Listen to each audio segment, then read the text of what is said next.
Welcome to exam पास। जैसा कि बच्चों आपको पता है कि एसएससी सीजीएल की और 10+2 की एमटीएस की इतनी हाईली कट ऑफ जा रही है और उसमें भी बच्चे इतने डीमोरलाइज्ड हो रहे हैं कि उसके लिए हमने बच्चों से बात करी। सर कुछ बच्चों का क्वेरीज आती है, सर मेरी मैथ्स वीक है। ज्यादातर बच्चों का मोस्ट ऑफ द स्टूडेंट्स कहते हैं सर मेरी मैथ्स वीक है। तो बच्चों उसके लिए एक आप लोगों के सामने, आप लोग शायद कम ही बच्चे ध्यान देते हो, एक जॉब और निकलती है। अगर आपने एसएससी कैलेंडर को ढंग से देखा हो, स्टेनोग्राफर की ये इतनी हाईली रेप्यूटेड जॉब है बच्चों कि आप इसको, इसमें सबसे बड़ा प्लस पॉइंट जो मुझे लगता है, बीइंग अ स्टूडेंट, मतलब बीइंग अ टीचर, मैं भी स्टूडेंट ही था, तो मुझे जो सबसे अच्छा इसमें पॉइंट क्या लगता है, इसमें मैथ्स नहीं आती है। केवल सबसे जो मेजर पार्ट होता है इंग्लिश, और 50 मार्क्स का आपका जीएस और 50 मार्क्स का रीजनिंग। तो बच्चों क्या है स्टेनोग्राफी, कैसे हम लोग इसको सिलेक्शन ले सकते हैं, और मेरे साथ आज आप लोग, मेरे साथ जो मेरे कलीग हैं, मेरे साथ जो फैकल्टी है हमारे साथ मैथ्स की है, वो खुद भी मैथ्स पढ़ाते हैं, इवन दो वो खुद भी तैयारी कर रहे हैं एसएससी में। उन लोगों ने स्टेनोग्राफी का स्किल टेस्ट तक निकाला हुआ है।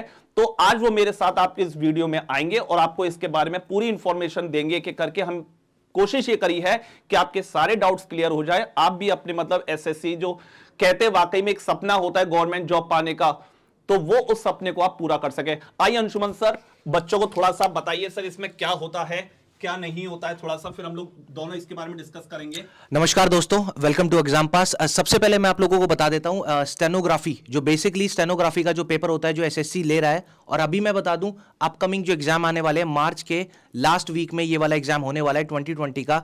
इसकी क्या क्या स्पेसिफिकेशन है, क्या एजुकेशनल क्वालिफिकेशन है, क्या सैलरी स्ट्रक्चर है, किन किन चीज़ों में मेरा सिलेक्शन होता है, कौन कौन से डिपार्टमेंट मुझे मिलते हैं, वो आज सारी की सारी चीज़ें मैं और आलोक सर आज डिस्कस करने वाले हैं। तो पहली स्लाइड पे चलते हैं हम लोग। एक बार मैं आलोक सर को दूंगा इस चीज़ के लिए। तो इसमें अगर बच्चों देख रहे हो तो हमने इसमें काफी सारे जो मतलब आपके फ्रिक्वेंटली आस्क्ड क्वेश्चन होते हैं वो उसमें ना सारे क्लियर कर दिए हैं। स्टेनोग्राफर और शॉर्ट हैंड क्या चीज होती है, क्या क्वालिफिकेशन है, परसेंटेज रिक्वायरमेंट क्या है, एज लिमिट क्या है, वैकेंसी किस किस डिपार्टमेंट में आती हैं, फॉर्म कब निकलते हैं, एग्जाम की क्या क्या स्टेज है, सिलेबस क्या है, वर्कलोड क्या है, कितने अटेम्प्ट्स मिलते हैं, कट ऑफ कितनी तक जा सकती है, स्किल टेस्ट क्या होता है, सैलरी कितनी होती है, और आखिरी में इसकी प्रिपरेशन कैसे करें। तो पहली स्लाइड में बच्चों आप लोगों को दिया गया है एज के बारे में। अगर आप लोग एज की बात करें बच्चों, तो इसमें ग्रुप सी और ग्रुप डी दो टाइप के पेपर होते हैं। अभी आगे और आपको डिस्क्राइब करेंगे अंशुमन सर ये ग्रुप सी और ग्रुप डी क्या है, तो अब अपने आप समझ में आ जाएगा। तो अभी आप इतना समझिए, जब एसएससी ग्रेड डी वाले जो एग्जाम होते हैं उसमें जो एज होती है वो 18 से लेकर 27 तक होती है। याद रखना 18 से 27। लेकिन जो एसएससी ग्रेड सी वाले जो बच्चे होते हैं, स्टार्टिंग तो 18 से ही होती है, लेकिन उनकी मैक्सिमम एज जो है वो 30 तक जा सकती है। यानी कि आपके पास एक बहुत अच्छा चांस है।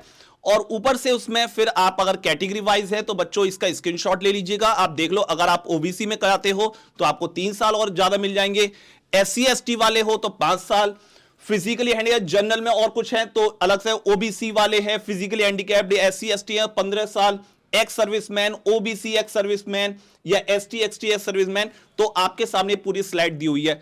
तो सर ये बताएंगे डिपार्टमेंट के बारे में अंशुमन सर, क्या क्या डिपार्टमेंट है आप बता दीजिए इनको बच्चों को थोड़ा सा। मैं आपकी इन्फॉर्मेशन के लिए आपको बता देता हूं बहुत अच्छे से। जो स्टेनोग्राफी का जो एग्जाम होता है वो सिर्फ एसएससी नहीं कंडक्ट करवाती, स्टेट की एग्जाम भी ये एग्जाम को कंडक्ट करवाती हैं। सबसे पहले देखो, सबसे पहले जो स्टेनोग्राफी का एग्जाम है मोस्ट पॉपुलर एसएससी करवा रही है, जो कि इस मार्च में लास्ट वीक में हो रहा है। सबसे पहले एसएससी करवा रही है। और मैं आपको बता दूं सबसे मोस्ट रिप्यूटेड जो स्टेनोग्राफी का एग्जाम है वो एक्चुअली लोकसभा में होता है, और बेसिकली उसको पार्लियामेंट्री रिपोर्टर बोला जाता है, जिसकी स्टार्टिंग सैलरी जितना मुझे नॉलेज है अप्रॉक्सीमेटली 88,000 के आसपास होती है। फिर रेलवेज में अभी आप लोग चेक कर रहे होंगे जो एनटीपीसी के अभी एग्जाम चल रहे हैं, उससे पहले स्टेनोग्राफी के एग्जाम भी चल रहे थे, जिनकी अभी कट ऑफ आने वाली है, रेलवे रिलीज करने वाला है। वहां पर भी स्टेनोग्राफर की जरूरत होती है, और ये ग्रेड पे होता है इनका 2400 का, वो अभी थोड़ी देर में डिस्कस करेंगे। फिर हाई कोर्ट और सुप्रीम कोर्ट में भी एक स्टेनोग्राफी की जॉब निकलती है, जिसको हम पर्सनल असिस्टेंट या फिर सीनियर पर्सनल असिस्टेंट के नाम से जानते हैं। डीआरडीओ में, डिफेंस में, सीआरपीएफ में, सीआईएसएफ में और प्राइवेट सेक्टर में भी इसका सबका यूज होता है। तो अगली स्लाइड पे मूव ऑन करते हैं। अगली स्लाइड में बताया गया, एक बार आलोक सर एक्सप्लेन करेंगे कि क्या क्या एग्जाम स्टेज होती है, मैथ्स के अलावा कौन कौन से सब्जेक्ट पूछे जाते हैं। लो सर। देखो बच्चों, जैसा मैंने अभी आपको बताया था कि स्टेनोग्राफी के एग्जाम में मैथ्स नहीं आती है, तो मैंने आपको एक चार्ट के अकॉर्डिंग, आपको डायग्राम के अकॉर्डिंग समझाया। 200 मार्क्स का मेनली जो एग्जाम होता है 2 स्टेज होती हैं।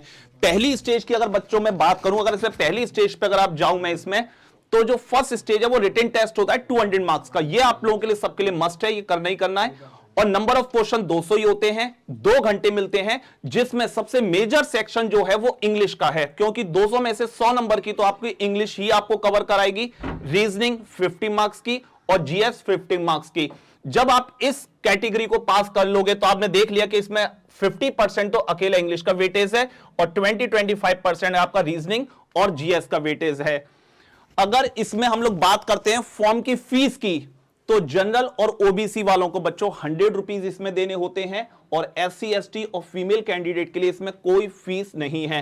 फॉर्म क्या लिखा हुआ है, different date of different department, जैसे अभी अंशुमन सर ने बताया था आपको कि रेलवे है, एसएससी है, डीआरडीओ है, सीआईएसएफ है, प्राइवेट जॉब है।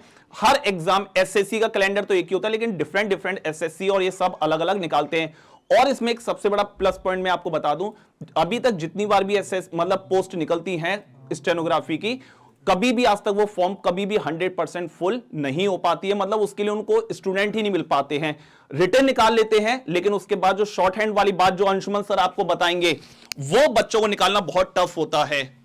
आगे मूव ऑन करते हैं हम लोग स्किल टेस्ट की तरफ। जब मैं रिटर्न क्लियर कर देता हूं, फॉर एग्जांपल के तौर पे, जब आपने पिछली बार कट ऑफ देखी होगी एसएससी की, तो वो सी ग्रेड के लिए 138 मार्क्स गई थी out of 200 and D grade के लिए गई थी 134 मार्क्स आउट ऑफ 200।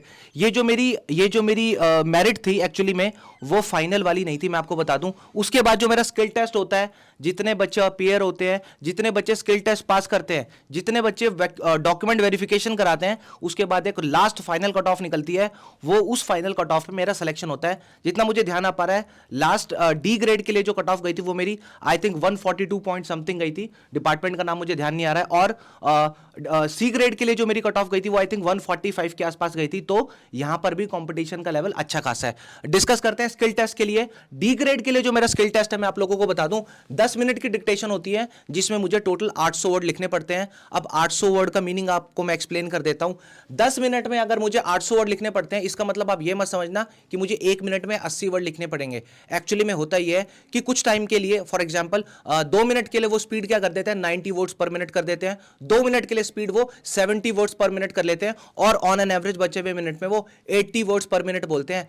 कहने का क्या मतलब है मेरा, कि अगर आप 80 वर्ड्स पर मिनट के लिए प्रिपेयर कर रहे हो, तो एक्चुअली में आपकी स्पीड जो बोली जाती है वो 95 टू 100 वर्ड पर मिनट होनी चाहिए। और अगर आप सी ग्रेड के लिए प्रिपेयर कर रहे हो, जिसकी स्पीड मिनिमम रिक्वायरमेंट है 100 वर्ड्स पर मिनट, उसके लिए आपकी speed approximately 115 to 120 words per minute होनी चाहिए, जो कि यहां पर एक बार लिखी हुई है। एक चीज और जो मैं बता दूं, अगर आप एसएससी के लिए स्टेनोग्राफर के पेपर के लिए प्रिपेयर कर रहे हो, तो बेसिकली 2 तरीके की डिक्टेशन बोली जाती है। पहली वाली होती है प्रेसिडेंट स्पीच और दूसरी वाली होती है लीगल मैटर्स। जो लीगल मैटर्स एक्चुअली में होती हैं वो 90-95% सुप्रीम कोर्ट, हाई कोर्ट या फिर जो कोर्ट के पेपर होते हैं उसमें पूछी जाती है। But SSC most of the time president speech से ही काम चलवा लेता है, जिसमें आपकी मैगजीन अगर आपने सुनी हो, आप तैयारी कर रहे होगे ना, तो केसी चंद्रा करके कैलाश चंद्रा मैगजीन आ रही होती हैं, जिनकी बहुत सारी अप टू 24 वॉल्यूम है। अगर आप उनमें से शायद 8-10 भी कर लोगे ना, तो भी ये प्रेसिडेंट स्पीच आपकी क्लियर हो जाएगी। 2 फॉर्मेट में होती है, इंग्लिश में होती है और हिंदी में होती है। ये लिखा हुआ है मैंने, इंग्लिश हिंदी के लिए पैटर्न सेम है, 80 वर्ड्स पर मिनट है डी ग्रेड के लिए और 100 वर्ड्स पर मिनट है सी ग्रेड के लिए। चलो नेक्स्ट स्लाइड पे मूव ऑन करते हैं। सर थोड़ा सा आपसे टाइम लूंगा, कुछ बच्चों को जो नए हैं उनको नहीं पता होगा कि स्टेनोग्राफी सर आप ये बोलते रहे हो, सर हमें तो समझ में नहीं आ रहा। मैं थोड़ा सा आपसे बोलूंगा, सर ये मैंने ऑन कर दिया है पेन, तो थोड़ा आप अपना नाम, जैसे मेरा नाम अंशुमन रावत है, उसको शॉर्ट में आप लिख के दिखा दो बच्चों। फॉर एग्जांपल ये एक्चुअली एक डिकोडेड लैंग्वेज होती है, कोडेड लैंग्वेज होती है। इसमें क्या होता है, अगर जो मैं पढ़ पा रहा हूं वो या तो जिसने स्टेनोग्राफी सीखी होगी वही पढ़ पाएगा, या फिर मेरे जैसे बच्चे, जैसे मुझे भी स्टेनोग्राफी थोड़ी बहुत आती है तो मैं लिख पाऊंगा। जैसे मेरा नाम इंग्लिश में अंशुमन रावत है, सबको पता है। अब इसको मैं शॉर्ट हैंड में कैसे लिख पाऊंगा, तो अंशुमन रावत को ऐसे लिख पाऊंगा, अंशुमन, सिर्फ इतना आ जाएगा, और रावत के लिए रावत, बस इतना आ जाएगा। This is called short hand, this is called stenography. बस ये आपको जो कोडेड लैंग्वेज है, इसी को आपको डिकोड करना होता है, अपनी लैंग्वेज में लिखना है। जो अंशुमन रावत अब जिसको आती है वही समझ पाएगा, नहीं तो हमारे तो ऐसा लगे किसी बच्चे ने ये पेन चला दिया है। तो आप लोग अगर बहुत अच्छी बच्चे जॉब है, आप इसको देख सकते हो, ट्राई कर सकते हो। नेक्स्ट स्लाइड पे सर मूव करते हैं उस पे। टाइपिंग के सर ने जैसे बात करी, अब आपने दे दिया, आपको डिक्टेशन बोली गई बच्चों, अब आपको एक रूम में लैब में ले जाया जाएगा जहां पर बहुत सारे कंप्यूटर होंगे। तो आपने जितनी भी जो अब अंशुमन रावत सर ने जो अपनी कोडेड लैंग्वेज लिख के दिखाई, उसी कोडेड लैंग्वेज में आपने जो पूरे डिक्टेशन को टाइप करा, अब आपसे बोल दिया जाएगा कि अगर ग्रुप डी वाली पोस्ट के लिए जाते हो तो पूरी टाइपिंग आप मुझे, इसमें आपको 10 मिनट्स छोड़ने पड़ेंगे, 40 मिनट्स में आपका जो मैंने बोला था मुझे टाइप करके दीजिए। और ग्रुप सी वालों को इसमें आप समझ लिए 45 मिनट्स, इंक्लूडिंग इसमें टेस्ट वाला डिक्टेशन वाला भी इंक्लूड है, याद रखना 50 मिनट में भी इंक्लूड है, इधर भी इंक्लूड है।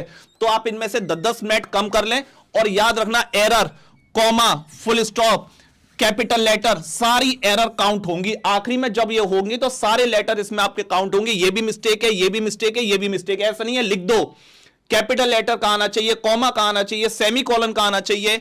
ये आपको लिखते लिखते प्रैक्टिस से आएगा सर। एक चीज मैं आप लोगों को बता दूं, अगर आप डी ग्रेड के लिए प्रिपेयर कर रहे हैं तो जो जनरल कैटेगरी है उसके लिए जो एरर काउंटिंग है वो आउट 7% है, और अगर आप सी ग्रेड के लिए प्रिपेयर कर रहे हो ना तो उसके लिए एरर का मार्जिन सिर्फ 5% रखा हुआ है, इसके लिए 7%। ऐसी सेम यहाँ पे हिंदी के लिए 7% है डी ग्रेड के लिए, और इंग्लिश के लिए 5%। अगर आपको थोड़ा भी बहुत मैथ्स का ज्ञान है ना तो ये यहाँ पर टोटल 1000 वर्ड्स होते हैं ना सी के लिए, एक बार इसका 5% निकाल लेना, 50 वर्ड्स तक अलाउड है गलतियाँ, और यहाँ पर इसका 80 वर्ड्स पर मिनट है, 8×7 या 56 होता है, टोटल 80 वर्ड्स के लिए 80 वर्ड्स पर मिनट के लिए यहाँ पर 56 वर्ड्स तक एरर ठीक आएंगी, उसके बाद आपको रिजेक्ट कर दिया जाएगा। चलो जी नेक्स्ट स्लाइड के ऊपर मूव ऑन करते हैं। नेक्स्ट स्लाइड, कैटेगरी वाइज अब उसमें एक्सपेक्टेड कट ऑफ क्या, मतलब आपको जो तैयारी करनी है वो कितने नंबर तक की। अगर जैसे आप जनरल वाले स्टूडेंट हैं तो ग्रेड सी के लिए आपको लगभग बता रहे हैं, ऐसा कोई हार्ड एंड फास्ट नहीं है, 135 to 140। ओबीसी वाले बच्चे भी देखो लगभग सेम है, कोई ऊपर ज्यादा नीचे नहीं है। एससी वाले बच्चे 119 से 124 तक, और अगर हम लोग ग्रेड डी में जाते हैं तो लगभग सेम है दोनों में, मतलब लगभग सेम है आप सी और डी के लिए, बस स्किल टेस्ट जो है वो थोड़ा सा अलग हो जाता है। तो होप सो बच्चों आप लोगों को ये इंफॉर्मेशन अंशुमन सर ने और मैं आलोक शर्मा जो इंग्लिश का फैकल्टी हूं एग्जाम पास पर, आप लोगों को पसंद आई होगी। ऐसी ही और ज्यादा इंफॉर्मेशन लेने के लिए आप देखते रहिए एग्जाम पास, और अभी तक आप इस चैनल पर नए हो तो इसको सब्सक्राइब करना और लाइक करना बिल्कुल न भूलिएगा। चलो जी फिर मिलेंगे आपसे इसी तरह की कुछ अगली वायरल वीडियो में, तब तक आप लोग पढ़ाई करो अच्छे से। Till then bye, thank you.